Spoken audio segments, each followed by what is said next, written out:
ओम नमः शिवाय।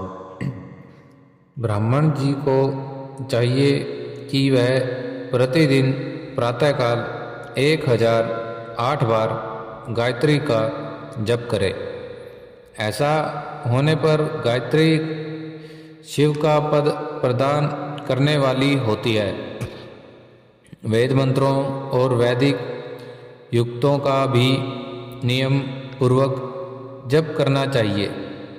वेदों का पारायण भी शिव पद की प्राप्ति कराने वाला है, ऐसा जानना चाहिए।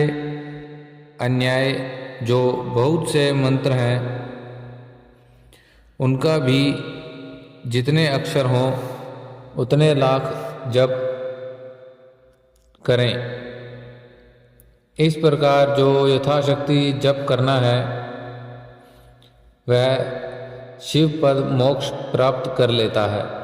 अपनी रुचि के अनुसार किसी भी एक मंत्र को अपनाकर मृत्यु पर्यंत प्रतिदिन उसका जप करना चाहिए, अथवा ओम इस मंत्र का प्रतिदिन 1 सहस्त्र जप करना चाहिए। ऐसा करने पर भगवान शिव की आज्ञा से संपूर्ण मनोरथों की सिद्धि होती है।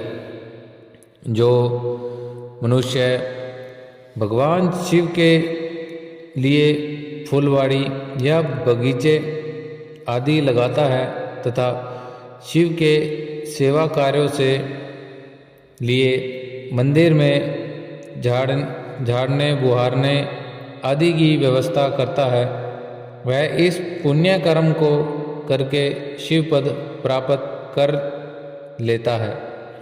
भगवान शिव के जो काशी आदि क्षेत्र हैं उनमें भक्तिपूर्वक नित्य निवास करें।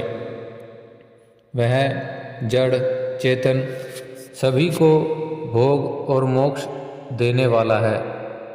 अतः विद्वान पुरुष को भगवान शिव के क्षेत्र में आमरण निवास करना चाहिए। पुण्य क्षेत्र में स्थित बावड़ी, कुआं और पोखरें आदि को शिवगढ़ा समझना चाहिए। भगवान शिव का ऐसा ही वचन है, वहाँ स्नान दान और जप करके मनुष्य भगवान शिव को प्राप्त कर लेता है।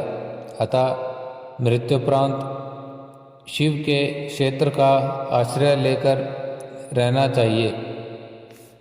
जो शिव के क्षेत्र में अपने किसी मृत संबंधी का दाह दशा मासिक श्राद्ध पिंडकरण अथवा वार्षिक श्राद्ध करता है, अथवा कभी भी शिव के क्षेत्र में अपने पितरों को पिंड देता है, वह तत्काल सब पापों से मुक्त हो जाता है और अंत में शिव पद पाता है। अथवा शिव के क्षेत्र में 7, 5, 3 या एक ही रात निवास कर ले। ऐसा करने से भी क्रमशः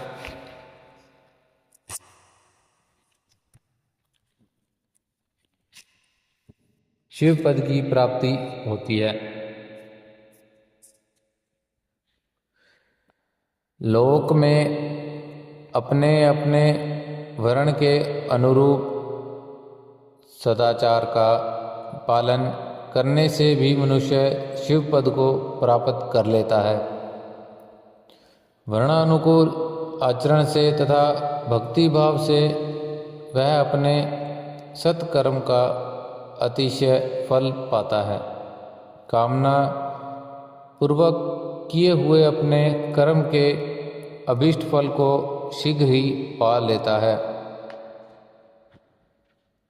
निष्काम भाव से किया हुआ सारा कर्म साक्षात शिव पद की प्राप्ति करने वाला होता है।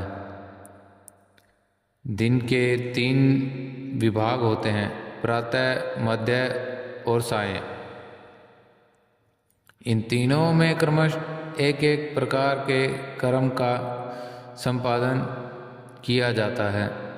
प्रातःकाल को शास्त्र विहित नित्य कर्म के अनुष्ठान का समय जानना चाहिए। मध्यकाल सकाम कर्म के लिए उपयोगी है तथा सायंकाल शांति कर्म के उपयुक्त है, ऐसा जानना चाहिए। इसी प्रकार रात्रि को समय का विभाजन किया है। रात के 4 पहरों में जो बीच के 2 पहर हैं उन्हें निशित काल कहा गया है। विशेष उसी काल में की हुई भगवान शिव की पूजा अभीष्ट फल को देने वाली होती है।